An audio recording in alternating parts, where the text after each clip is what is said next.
Salut à toi, c'est Jonas. Aujourd'hui, je vais te parler assez rapidement d'ailleurs ou pas, je sais pas, de la chose la plus dure que tu aies à faire dans ta carrière de tennis de table.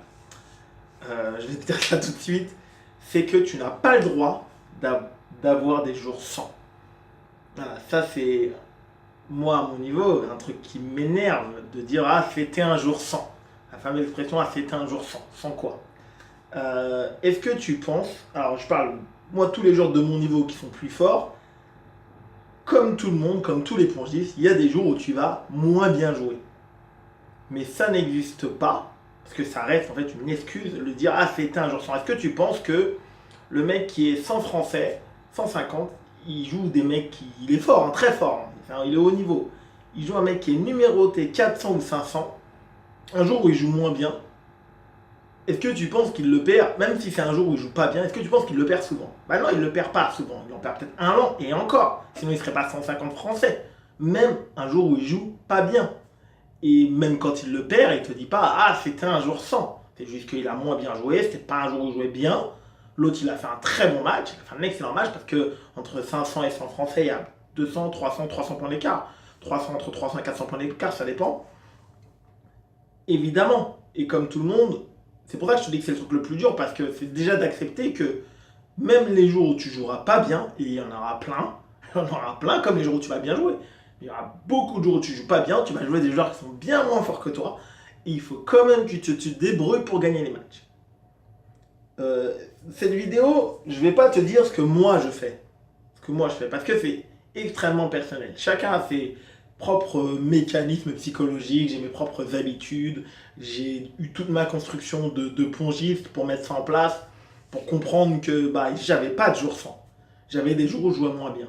Mais même si je le dis, je peux le dire encore, ça peut m'arriver, alors ça fait longtemps que ça m'est pas arrivé, mais ça peut m'arriver, même moi je le sais que je dis une connerie. Si je dis ah c'était un jour sans, moi ça m'énerve quand je l'entends. C'est des jours où je joue moins bien, et alors? Et alors? Et alors? Tu dois quand même jouer avec un niveau minimum. Comme je te dis, est-ce que tu penses que parce que le mec il est 200 français, c'est un jour 100 comme les pongistes à me dire, ah c'est un jour 100, que tout le monde va lui rouler dessus? Jamais de la vie. Jamais de la vie. Ce sera un jour où le mec il va moins bien jouer, et lui il a ses propres mécanismes, sa propre façon de faire qui fait que même si voilà, il va peut-être faire une ou deux contres que voilà, il n'aurait pas fait s'il jouait bien, évidemment. Mais ça va pas aller à faire des contres à moins 500 points, à moins 600 points. Il y aura un minimum. Il y aura toujours un minimum. Et c'est ça que je veux te dire dans cette vidéo, c'est que tu dois aussi, peu importe l'état de forme, la fatigue, le niveau que tu as, tu es obligé d'avoir ton propre mécanisme de réflexion. C'est très très personnel pour toujours trouver une solution pour t'en sortir sur ces classements-là.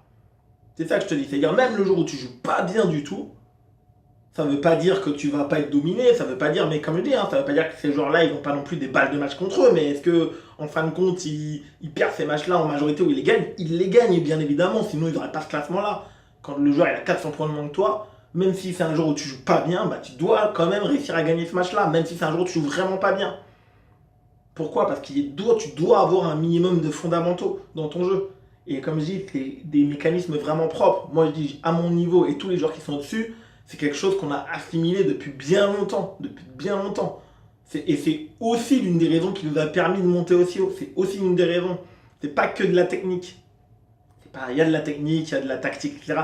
Mais à un moment donné, il n'y a pas que ça dans le tennis de table. Il n'y a pas que ça. Il y a aussi ce phénomène-là qui fait qu'il y a plein de jours où tu vas très mal jouer. Tu vas être dominé dans tous les sens par un joueur qui a 350 moins que toi, mais à la fin, c'est toi qui gagne. Mais à la fin, c'est toi qui gagne. Parce que, comme je l'entends souvent, ah, c'est un jour sans, ça n'existe pas. C'est un jour où on joue moins bien. Mais et alors, où je vais peut-être perdre un ou deux matchs contre des joueurs moins faibles, mais ça va pas non plus être la fête. Ça va pas non plus être la fête où tout le monde va me passer dessus parce que c'est le fameux jour sans où le mec, c'est pas grave, il a 500 points de moins, il me passe dessus. Jamais de la vie. Jamais de la vie. Sinon, tu peux pas aller chercher ce que tu dois aller chercher au tennis. Tu peux pas. Et comme je te dis, moi je l'ai assimilé, tous les gens qui sont dessus de moi l'ont assimilé. Donc toi aussi, tu te dois faire l'effort d'assimiler. Après, le mécanisme que tu vas mettre en place pour, dans ces moments-là, réussir à arracher ces matchs-là, réussir à les arracher vraiment, parce que c'est vraiment de l'arrachage, ces matchs-là, il est propre à chacun. Là, en la matière, je peux pas te dire qu'il faut faire ci, il faut faire ça. Je peux pas te donner de conseils. C'est une construction qui se fait en plus, c'est pas juste un élément, c'est une construction aussi qui se fait dans le temps. Hein, qui fait que c'est une habitude d'aller match après match, compétition après compétition, d'être même, voilà, d'être conscient même où ça t'arrive que bah, ça va être une journée compliquée et que aujourd'hui, parce que tu vas jouer en compte, bah, il faut défendre ses points, il faut aller au mastic, il faut mettre des choses en place de façon particulière, il faut peut-être modifier certaines choses dans ton jeu, même des choses que tu aimes bien faire pour aujourd'hui faire le minimum syndical. C'est clair et net, faire le minimum syndical. Mets-moi ce que tu en penses en commentaire. Vraiment, voilà, pour moi c'est une évidence, comme beaucoup de choses, mais pour moi c'est une évidence. Tous les jours qui sont au-dessus de moi, inutile de dire qu'également, c'est une évidence. Il y a des choses qui sont très personnelles comme ça. Est-ce que toi, tu as ce type de mécanisme-là?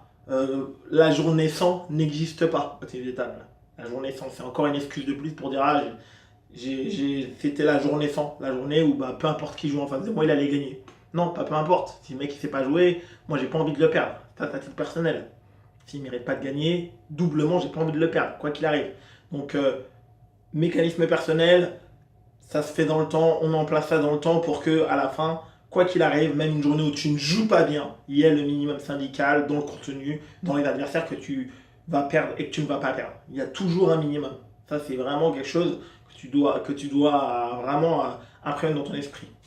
Merci beaucoup de m'avoir écouté. Je te souhaite un excellent entraînement et ciao!